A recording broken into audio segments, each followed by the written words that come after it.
Diğerine bakar. Gel sen.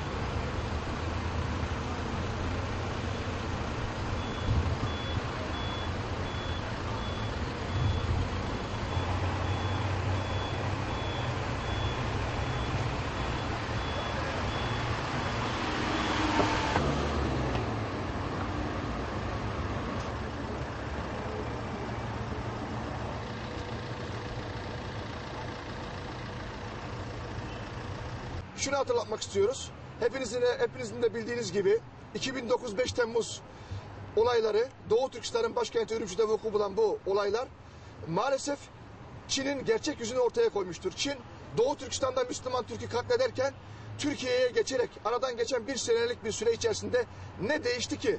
Milyarlarca dolarlık anlaşmaya imza atılıyor ve bugün Çin Türkiye'yi Doğu Türkistan meselesinden uzaklaştırmak ve Türkiye'yi oyalamak için bir hileyi, bir siyasi taktiği çok profesyonelce uygulamaktadır.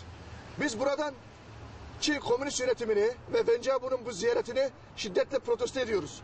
Çin 1949 yılında Doğu Türkistan'ı işgal etmiş ve 61 yıldır Doğu Türkistan'da işgalci yönetim sistematik asimilasyon politikasını uygulamaktadır. Bugün bizim buradaki itirazımız ve bugünkü protestomuzun ana sebebi 61 yıldır Doğu Türkistan'da uygulanmakta olan Çin komünist işgalidir. Ve işgalin derhal sonlandırılmasını talep ediyoruz.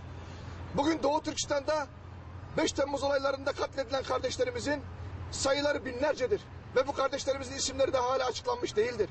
Bugün 5 Temmuz katliamından sonra cezaevine atılan, tutuklanan kardeşlerimizin akıbetiyle ilgili bilgi almak istiyoruz.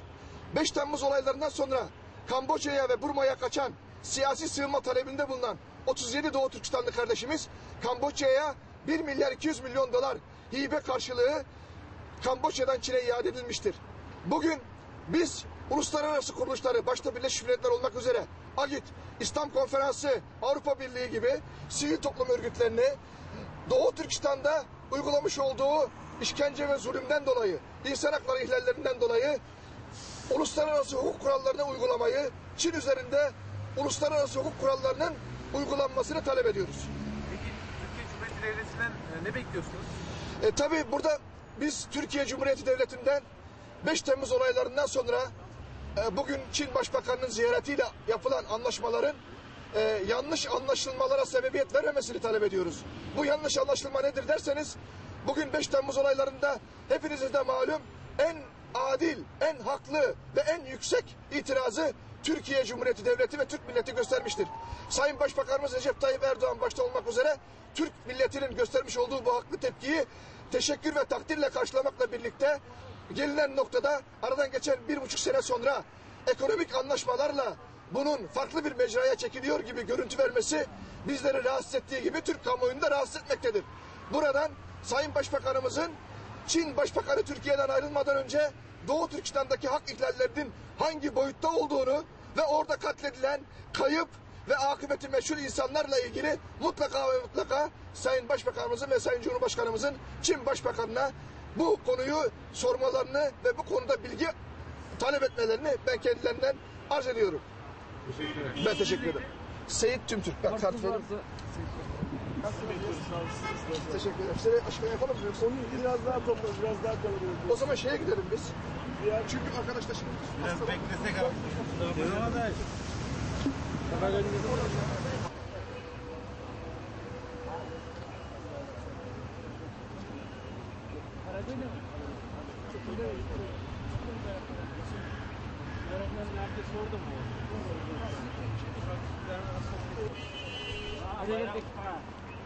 Abi geliyorlar şu an, toplanıyorlar.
往上拎着。那行，我来。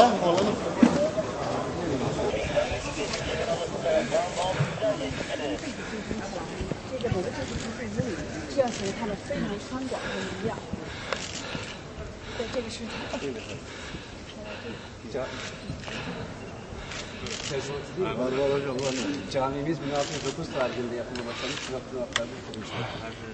清真寺南欧，就说也是教我们清真寺这些人。